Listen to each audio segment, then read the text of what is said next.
morning, good afternoon, good evening, good night, depending on where you are in the world.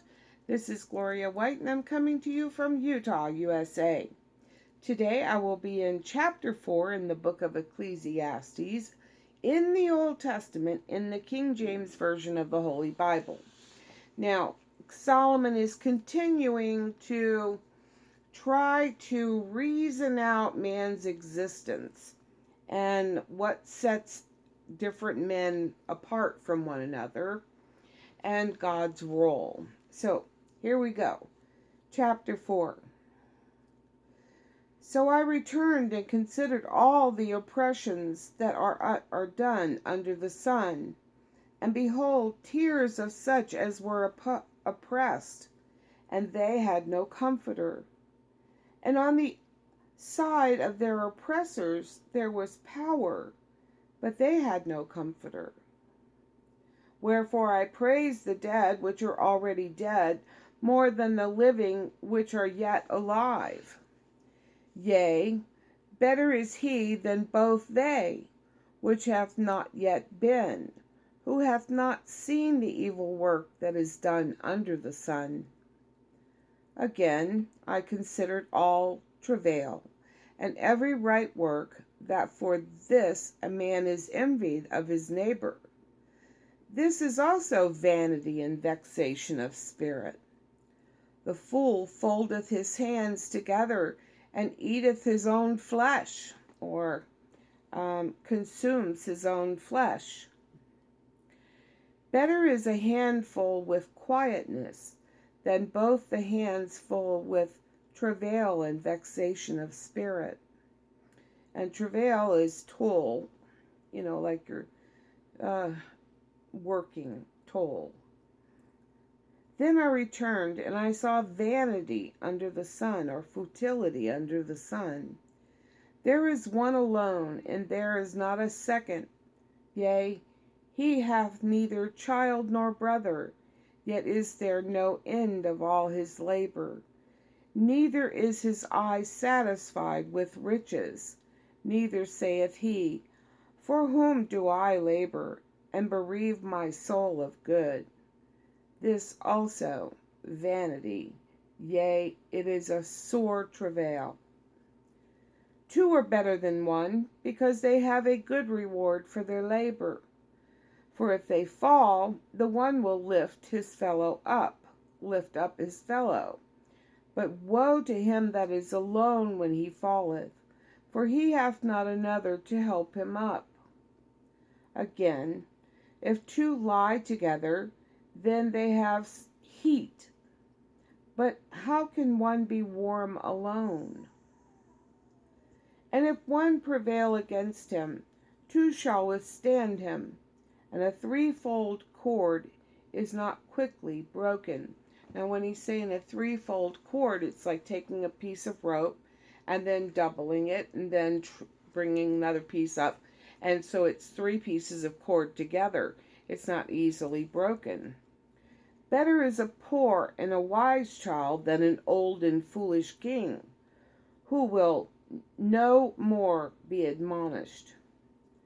For out of prison he cometh to reign, whereas also he that is born in his kingdom becometh poor. I considered all the living which walk under the sun, with the second child, or the youth, that shall stand up in his stead.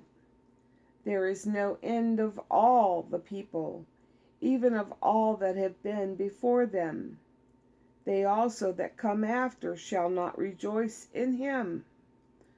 Surely this also is vanity and vexation of spirit.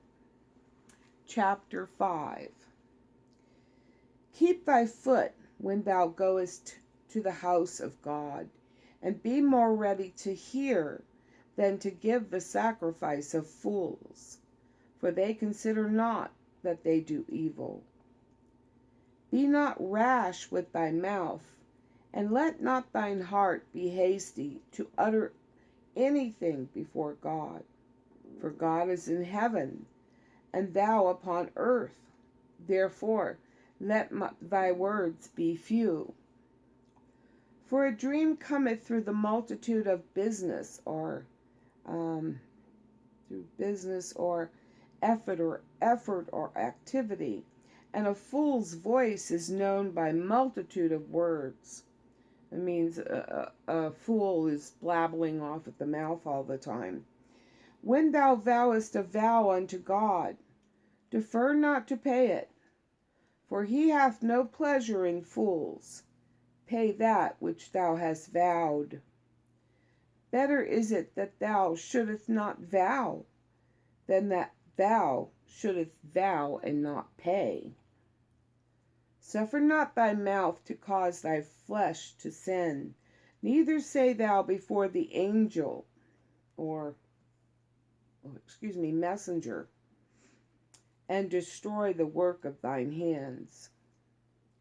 For in the multitude of dreams and many words there are also divers vanities, and divers is various vanities. But fear thou God. If thou seest the oppression of the poor, and violent perverting of judgment, and justice in a province, marvel not at the matter, for he that is higher than the highest regardeth, and there be higher than they. Moreover, the profit of the earth is for all. The king himself is served by the field. He that loveth silver shall not be satisfied with silver, nor will he loveth abundance with increase.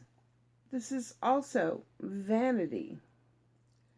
When goods increase, they are increased that eat them.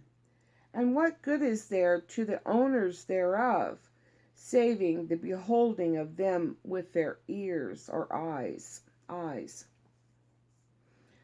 The sleep of a laboring man is sweet, whether he eat little or much. But the abundance of the rich will not suffer him to sleep.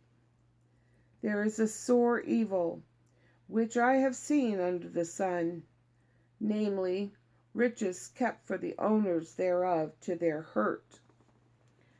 But those riches perish by evil travail, and he begetteth